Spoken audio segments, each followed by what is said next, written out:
What did you see out there today, Coach? Room for improvement. Yeah. A lot of room for improvement.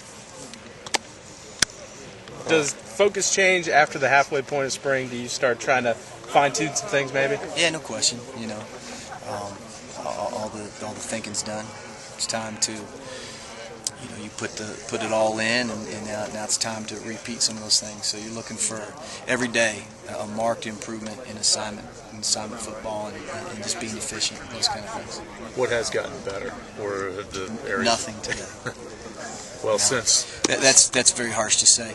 It's hard to tell. We had a scrimmage Saturday, and quite honestly, we did. We for the first time we trying to look at a little bit something new today.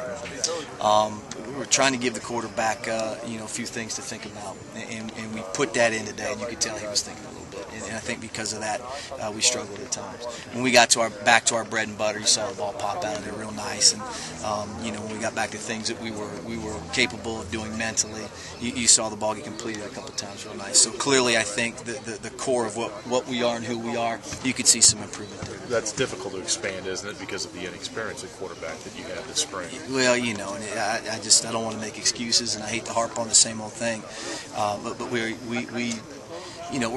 don't have a lot of depth at any position, not a single. With the offensive line, it's nice to see two full, strong, capable offensive line units take the field. But from a personnel standpoint, it's very difficult to even get 4 wide receivers on the field at one time. And we're a spread offense, and we're throwing 2 tight ends out there on every rep because we don't have 4 healthy wide receivers. And then, of course, at tailback, we've got green jerseys and red jerseys and white jerseys. They look like a Christmas tree out there. So we're practicing with the ones we got, and the ones that are playing. Clearly you can see marked improvement. Is that like that everywhere? I mean, you talk to other people around the country. Yeah, there's a number of factors. Graduation. You don't have your 25 to come in, so you're usually starting with about 60 to begin with. Then you start throwing in injury. Then you start throwing in a class schedule. Then you start throwing in, you have a couple kids that don't return. And everywhere I've been, ever, you're always battling being a little bit thinned. When the NCAA went to 85 full scholarships, I know that sounds like that's still a lot. At the end of the day, when you start throwing a couple factors, it's not. So, everyone's battling that a little bit. Do you have to be creative with the way you do things to make sure all the kids get the work they need when you got spots where you don't have enough people?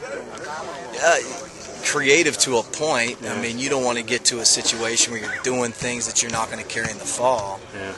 That's kind of backwards production. So, you get creative to a point, but then at the end of the day, you coach what you got, you play with what you got, and at times it feels a little uphill. You see from Jock and Noel, you seen them growing and maturing. Yeah, and you could see that from year 1 to year 2, just statistically speaking.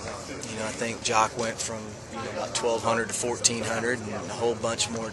Noel, and a whole lot more touchdowns. And, Noel went from 50 catches to 70 plus. And, I think you're going to continue to see that growth this fall.